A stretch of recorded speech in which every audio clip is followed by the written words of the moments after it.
सहनाववतु सहनौ भुनक्तु सह वीर्यं करवावहै तेजस्विनावधीतमस्तु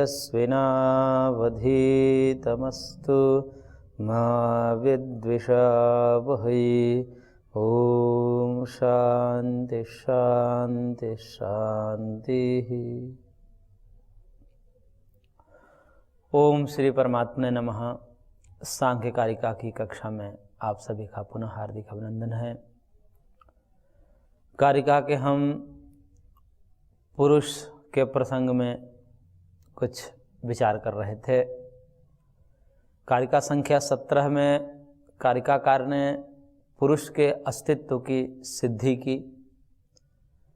तात्पर्य यह है कि पुरुष व्यक्त और अव्यक्त से भिन्न है, पृथक है, उसका पृथक अस्तित्व है। तो पुरुष का भिन्नत्व, पृथकत्व, यह कारिकाकार ने सिद्ध किया, जिसमें कारिकाकार ने कहा था संघात प्रार्थत्वात् त्रिगुणादि विपर्याद अधिष्ठानात् भोक्तृभावात् कैवल्यार्थ प्रवृत्तेश्च। इस प्रकार से 5 हेतुओं से पुरुष को भिन्न सिद्ध किया कि यह पुरुष कतिपय विद्वानों के द्वारा जो माना जाता है कि ये भूतों का परिणाम है, ऐसा नहीं है। इन भूतों से पृथक है, त्रिगुण से पृथक है, जड़ तत्व से पृथक एक चेतन तत्व है। तो चेतन तत्व के भिन्नत्व के बाद अब उसके नानात्व का प्रतिपादन कर रहे हैं, क्योंकि चेतन तत्व को पृथक स्वीकार करने वाले के मत में भी कुछ ऐसे आचार्य हैं जो चेतन को भिन्न मानते हुए भी उसके एकत्व को स्वीकार करते हैं कि जो चेतन तत्व है वह एक है।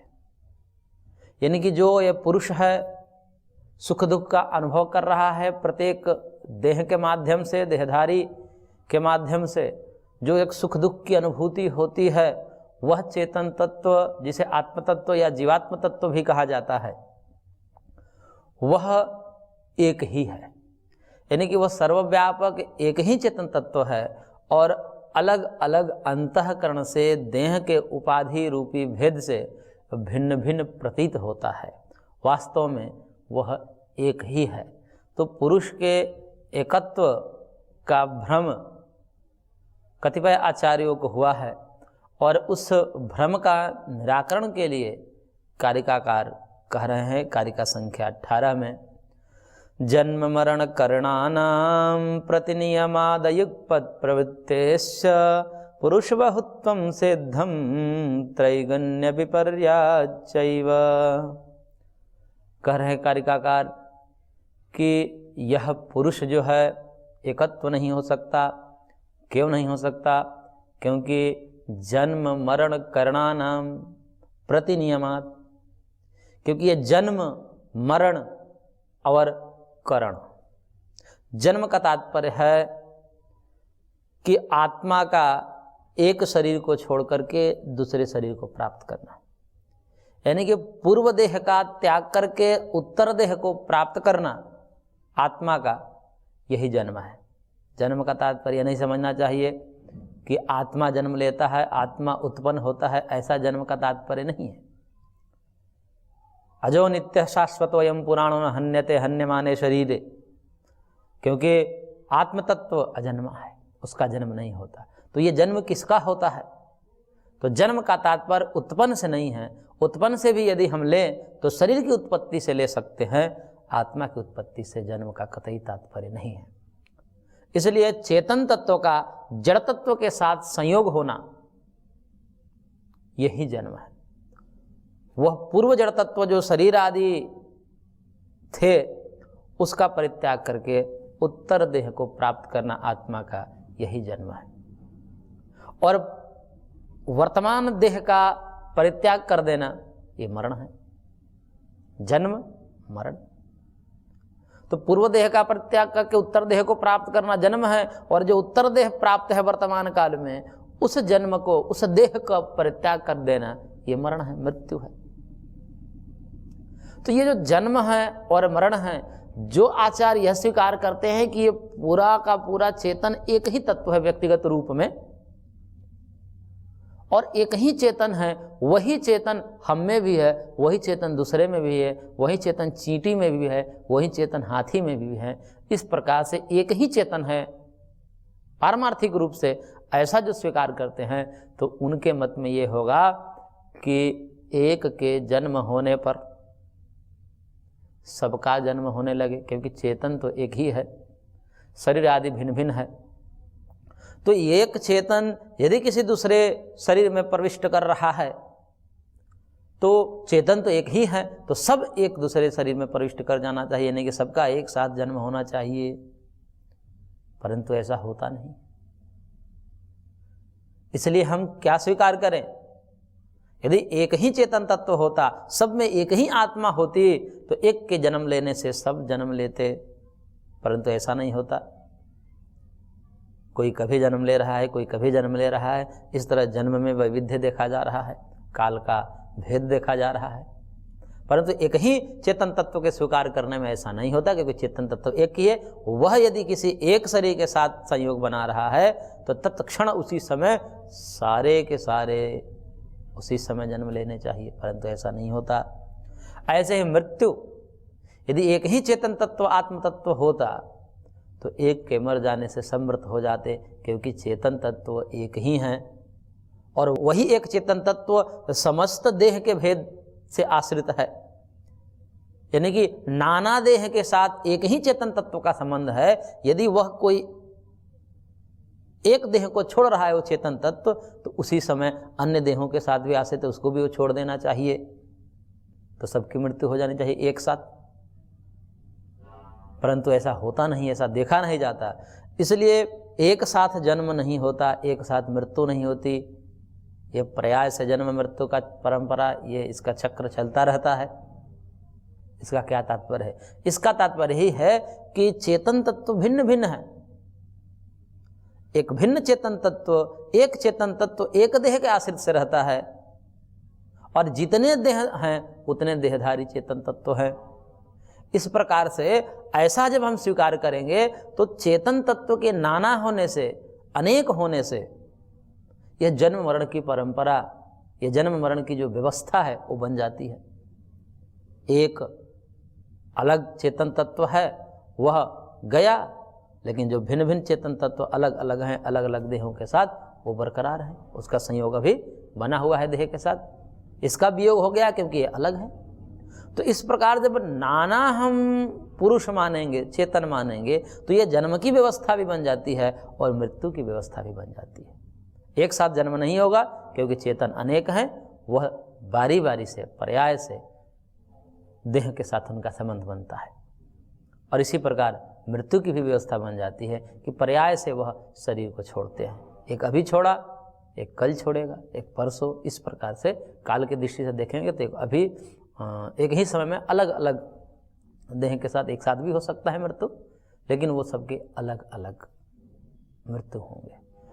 तो इस प्रकार से जन्म और मरण सबके अलग अलग होते हैं, एक साथ नहीं देखे जाते। यदि चेतन तत्व एक ही होता तो एक के जन्म लेने से सब जन्म लेते, एक के मृत्यु होने से सब मर जाते, परंतु ऐसा होता नहीं। तो जन्म मरण कर्णानाम, और कर्ण, कर्ण का मतलब ये जो कर्ण है, देखने के साधन है, सुनने के साधन है, चखने के साधन है, चक्षु, घ्राण, रसन, त्वक, श्रोत्र आदि ये जो कर्ण है, या कर्म इंद्रियों के माध्यम से देखे तो वाक, वाणी, पाद, पाई, उपस्थ, ये जो कर्म इंद्रियां हैं, ज्ञान इंद्रियां हैं, अंतःकरण है, तो ये जो 11 कर्ण हैं, ये 11 कर्ण प्रत्येक व्यक्ति के प्रतिनियत है, यानी कि भिन्न भिन्न है। अलग अलग अंतःकरण के साथ अलग अलग पुरुष जुड़ा हुआ है, अलग अलग आंखों के साथ अलग अलग पुरुष जुड़ा हुआ है। यदि एक ही पुरुष तत्व सब अंतःकरण, सब कर्म इंद्रिय, सब ज्ञान इंद्रियों के साथ जुड़ा होता तो एक व्यक्ति के आंख चले जाने से सब व्यक्ति अंधे हो जाने चाहिए, क्योंकि चेतन तो अनुभव करने वाला तो वही है। एक के सुनाई देने से सबको सुनाई देना चाहिए, क्योंकि चेतन तो जानने वाला एक ही है, परंतु ऐसा नहीं होता। एक की आंखें चले जाने से सब अंधे हो जाते, एक के कान चले जाने से सब बधिर हो जाते, एक के वाकिंद्रियां चले जाने से सब मूक हो जाते, गूंगे हो जाते। क्यों? क्योंकि चेतन एक है। तो चेतन के एकत्व की दशा में अद्वैत, जिसे अद्वैत मत में यह स्वीकार किया जाता है कि चेतन एक ही है, अलग अलग नहीं है। तो ऐसी दशा में एक के बधिर होने से सब बधिर हो जाते, एक के गूंगे हो जाने से सब गूंगे हो जाते, अथवा एक के कान से सुनाई दे रहा है तो जैसे मैं यहाँ हूँ और मेरी ही आत्मा ये विश्व के समस्त प्राणियों में समाहित है, तो मैं भी उन आंखों के माध्यम से मैं ही देख रहा हूँ, परंतु मेरे को तो अनुभूति नहीं हो रही है। मेरे को अनुभूति तो इन आंखों से होती है। यदि मैं ही भिन्न देह के साथ भी मैं ही संबंध रखता हूँ, चेतन तत्व तो वही है, तो उनके आंखों से भी जो दर्शन हो रहा है वो तो पुरुष को ही हो रहा है, तो मेरे को भी होना चाहिए। ऐसे ही सबके अनुभव को, सबके इस अनुभव का सांकर्य हो जाता। सबके आंखों से देखे का सबको अनुभव होता, सबके कानों से सुनाई देने का सबको अनुभव होता। इस प्रकार तो पूरा का पूरा संकर हो जाता, ज्ञान सांकर्य हो जाता। परंतु ऐसा होता नहीं। एक व्यक्ति यदि किसी चीज को अनुभव करता है तो केवल व्यक्तिगत रूप से अनुभव करता है, उसको दूसरे नहीं अनुभव कर सकते। एक व्यक्ति जो सोच रहा है अपने मन से, उसका ज्ञान दूसरे को नहीं हो सकता। क्यों नहीं हो सकता? क्योंकि चेतन भिन्न भिन्न है। तो चेतन के भिन्न भिन्न मानने से, नाना मानने से ये व्यवस्था तो बन जाती है, परंतु चेतन को एकत्व मानने में ये सब समस्या खड़ी हो जाती है। एक के संकल्प का ज्ञान सबको हो जाता है, फिर तो कोई गोपनीयता नहीं रहती, सबके मन की बात सब जान जाते। उसने क्या किया, उसने आंखों से क्या देखा, ये सबको पता चल जाता। क्यों? क्योंकि वही सब में है, उसी की आत्मा सब में है। ये देह का भेद है, आत्मा तो एक ही है। ऐसी दशा में ये सब के सब जो है संकर हो जाते हैं, अनुभव सांकर्य हो जाता। परंतु ऐसा होता नहीं। यदि ऐसे स्वीकार करे तो ऐसा हो जाता, परंतु होता नहीं। तो इसका क्या तात्पर्य है कि जो अनुभव करने वाला चेतन तत्व है वो समस्त देहधारियों के साथ भिन्न भिन्न है। जितने देह उतने चेतन तत्व। जब इस प्रकार से हम स्वीकार करते हैं तो ये जो अनुभव है कि सबका अनुभव व्यक्तिगत है। हम जो देखे हैं वो व्यक्तिगत देखे, उसका अनुभव हमको हो रहा है और किसी को नहीं हो सकता। जो दूसरा देखा है वो वही अपने अनुभव को अपने साथ रख सकता है, मैं उसको नहीं जान सकता। क्यों? क्योंकि मैं अलग चेतन हूँ, वो अलग चेतन है। ऐसा मानने पर तो ये व्यवस्थाएं बन जाती है। लेकिन यदि चेतन को एकत्व माने, देह के भेद से चेतन में भेद नहीं होता, ऐसा माने, यानी कि देह तो अनेक है लेकिन चेतन एक है, ऐसा स्वीकार करें तो सबके सुनी हुई बात, सबके कानों से जो सुनी हुई बात सब जानते, सबके जिह्वा से चखा हुआ रस सबको अनुभव होता है, परंतु ऐसा होता नहीं। इसलिए प्रतिनियमात प्रत्येक इंद्रिया नियत है और नियत इंद्रियों से वो चेतन तत्व वो अपना ज्ञान अलग अलग करता है। इस प्रकार से आत्मा का नानात्व है। और अगली बात कह रहे हैं कारिकाकार कि अयुगपत प्रवृत्तिश्च। युगपत का तात्पर्य होता है एक साथ, और अयुगपत मतलब क्रमशः। अयुगपत प्रवृत्ति होती है, यानी कि क्रम से सबकी प्रवृत्ति होती है, एक साथ सबकी प्रवृत्ति नहीं होती। जैसे चेतन तो एक ही है, चेतन के अंदर ये संकल्प आया कि मैं धर्म का पालन करूं, मैं धर्म का आचरण करूं, और वो चेतन एक ही है, और वो संकल्प आया, चेतन में ही तो संकल्प हुआ, ज्ञान तो चेतन में ही नहीं, ये ज्ञान हुआ उसको, और ज्ञान के अनुकूल ही संकल्प होता है। ऐसे मन में संकल्प ऐसे ही नहीं उठ जाते, वो ज्ञान के अनुकूल होता है। तो एक बार आत्मा को ये ज्ञान हुआ कि मैं धर्म का आचरण करूं, तो इस प्रकार के संकल्प से जिस क्षण हुआ तो प्रत्येक देहधारी, क्योंकि सब में तो वही आत्मा है, सबके अंदर वही धर्म के मार्ग पर चलने का संकल्प उत्पन्न हो जाए और सब एक साथ धर्म पर चले। या कोई एक आत्मा के अंदर ये ज्ञान आया, उल्टा ज्ञान, मिथ्या ज्ञान, मैं अधर्म का आचरण करूं, तो उसी क्षण सभी देहधारी के अंदर ये संकल्प आ जाए कि मैं अधर्म पर चलूं, क्योंकि चेतन तो वही है सब में, समस्त देहों में तो एक ही चेतन तत्व है। तो सारे के सारे ज्ञान, सारे के सारे संकल्प वो सब में अनिश्चित हो जाए, परंतु ऐसा होता नहीं। एक कोई धर्म पर चल रहा है तो उसी समय कोई एक अधर्म पर चल रहा है। एक समय कोई पुण्य कर्म कर रहा है, उसी समय कोई पाप कर्म कर रहा है। एक समय किसी को सुख हो रहा है, उसी समय किसी को दुख हो रहा है। उसी समय किसी को मोह हो रहा है। एक व्यक्ति एक समय में या तो सुखी हो सकता है या दुखी हो सकता है। सुख दुख एक साथ नहीं हो सकते, क्योंकि भले ही देह के भेद मान लेंगे, अनुभव करने वाला तो चेतन तत्व को ही तो स्वीकार करना पड़ेगा। अंत में जब पूछा जाएगा कि ये जो उपाधि के भेद से मान रहे हैं कि ये व्यवस्थाएं बन जाएगी, उनके मत में ये है कि चेतन तत्व को हम एक ही मानेंगे, और एक ही चेतन को मानते हुए भी ये जो सुख दुख ज्ञान सांकर्य आदि का जो एक व्यवस्था बनाई जा रही है, अभी जो हम बना रहे हैं और कारिकाकार बना रहे हैं, तो वो भी बना लेते हैं अपने हिसाब से। उसमें वो क्या कहते हैं कि देखिए ये सुख दुख प्रवृत्ति अनुभव जन्म मरण आदि जो क्रम से होते हैं, इसकी व्यवस्था हमारे मत में भी बन जाएगी, यानी कि चेतन को एक मानते हुए भी ये व्यवस्थाएं बन जाएगी। कैसे? तो कह रहे उपाधि के भेद से। उपाधि क्या है? शरीर, इंद्रियां, मन, बुद्धि, चित्त, अहंकार, ये सब उपाधियां हैं। इन उपाधियों से भिन्न भिन्न उपाधि होने से वो भिन्न भिन्न अनुभव करता है एक ही समय में, यानी कि अंतःकरण भिन्न भिन्न है। तो अंतःकरण के धर्म सुख दुख आदि है, तो सांख्यकार भी मानते हैं। तो सुख दुख आदि अंतःकरण के धर्म हैं, और ये अंतःकरण भिन्न भिन्न है, इसलिए एक ही काल में भिन्न भिन्न सुख दुख होते हैं। और संकल्प भी मन के होते हैं, और मन भिन्न भिन्न होता है, इसलिए एक ही आत्मा उपाधि के भेद से, मन रूपी उपाधि के भेद से अलग अलग संकल्प करता है, चित्त रूपी उपाधि के भेद से अलग अलग सुख दुख का अनुभव करता है, लेकिन है एक ही। इस प्रकार से वो उपाधि के भेद से जन्म मरण अनुभवों का सांकर्य आदि की व्यवस्था वो बनाते हैं।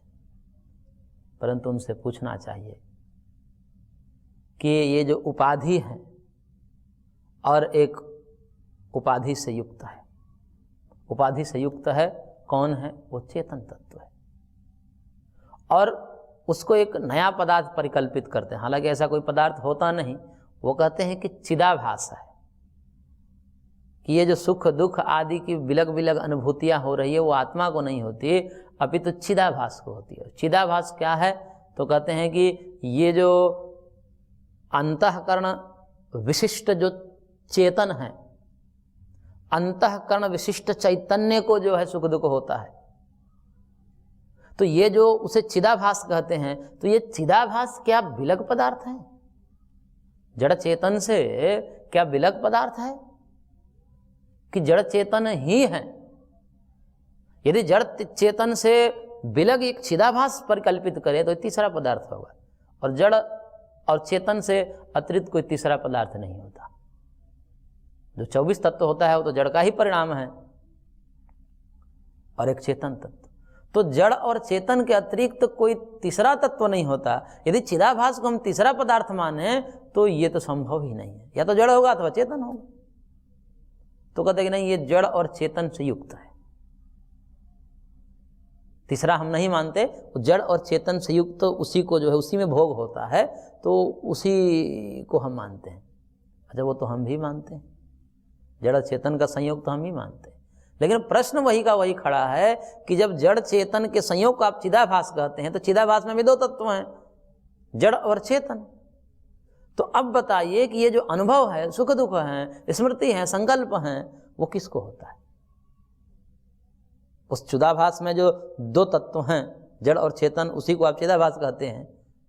उसमें भी दो तत्व हैं, उपाधि और उपाधि से युक्त चैतन्य। तो इन दोनों में बताइए कि ये सुख दुख ज्ञान किसको होता है? अंतःकरण उपाधि को होता है अथवा उपाधि से युक्त चैतन्य को होता है? तो क्या मानना पड़ेगा? उपाधि को कोई मान नहीं सकते, अंतःकरण आदि को सुख दुख होता है ऐसा मान नहीं सकते। क्यों? क्योंकि अंतःकरण जड़ है,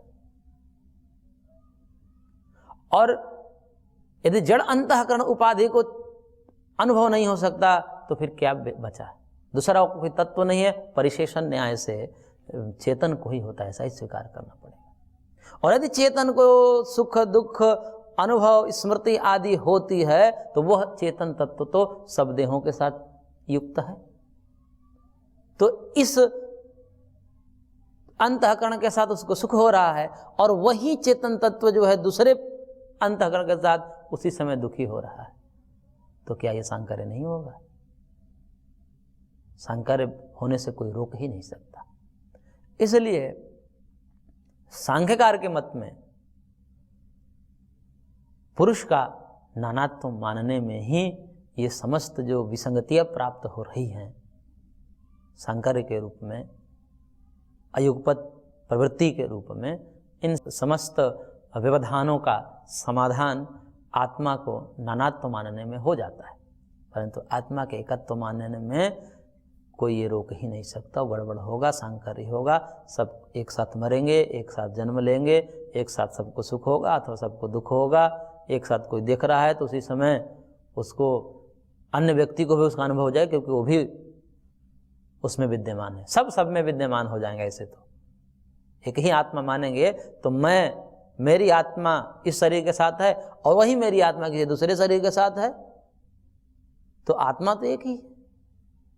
तो मैं इस नेत्र से कुछ और रूप देख रहा हूं, मैं ही उस नेत्र से कुछ और रूप देख रहा हूं, तो अनुभव होने चाहिए, पर तो अनुभव नहीं होते। जैसे यहां पर इंद्रियों का भिन्नत्व होने से मैंने जिसको देखा था उसको छू रहा हूं, अनुभव होती है, स्मृति होती है। क्यों? क्योंकि इस शरीर में आत्मा एक है, वो एक ही तत्व है जो आंखों से देखता है, त्वचा से स्पर्श करता है, जिह्वा से चखता है, श्रोत्र से सुनता है।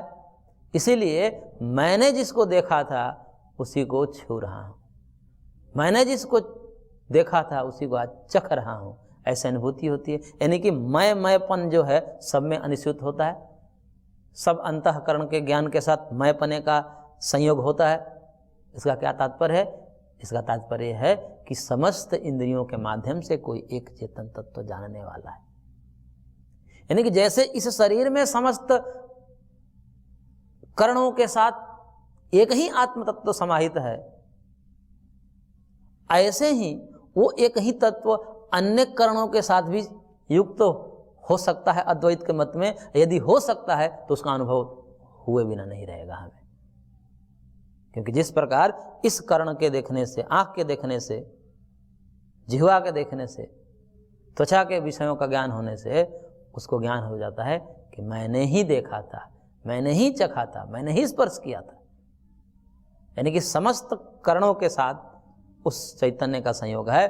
जैसे इस देह में भिन्न भिन्न करणों के साथ एक ही चेतन तत्व का संपर्क बनता है तो उसका ज्ञान भी होता है स्मृति रूप में कि मैंने ही देखा था। ऐसे ही यदि अद्वैत के मत में समस्त करणों के साथ वही एक चेतन तत्व संयुक्त है, तब स्मृति अवश्य होनी चाहिए, क्योंकि कर्ण के भेद से आत्मा में भेद नहीं होता, और कर्ण के भेद होने पर भी मैंपने की स्मृति, मैं ही चखा था, मैं ही देखा था, इस प्रकार से होती है। तो इसलिए कर्ण भले ही भिन्न भिन्न हो रहे हैं, लेकिन अद्वैत में चेतन तत्व को एक ही माना जा रहा है।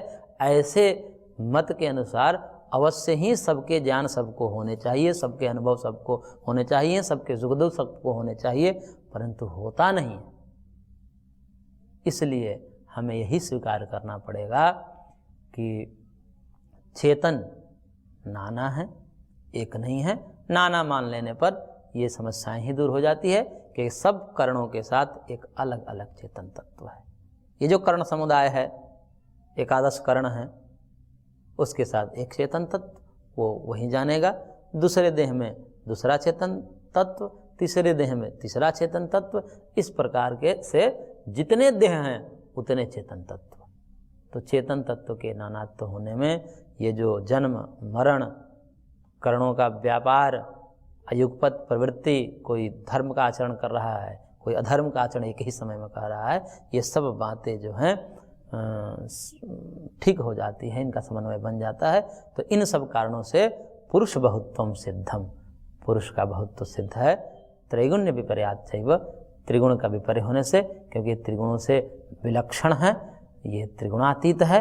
बाकी सब कर्ण आदि देह आदि सब त्रिगुणात्मक है। तो इस प्रकार से आचार्य ने यहाँ पर पुरुष का बहुत्व सिद्ध किया, जन्म मरण और कर्णों के प्रतिनियत व्यवस्था से, और एक साथ सबकी प्रवृत्ति नहीं होने से। कोई पुण्य कर्म कर रहा है, कोई उसी समय पाप कर रहा है, तो ये जो अयुगपत प्रवृत्ति देखी जा रही है, क्रमशः प्रवृत्ति देखी जा रही है, पर्याय से देखी जा रही है, तो इससे पता चलता है कि आत्मा बहुत्व है, नानात्व है। तो इस प्रकार से कारिकाकार ने पूर्व कारिका में आत्मा के भिन्नत्व को सिद्ध किया और इस कारिका में आत्मा के बहुत्व यानी कि नानात्व को सिद्ध किया।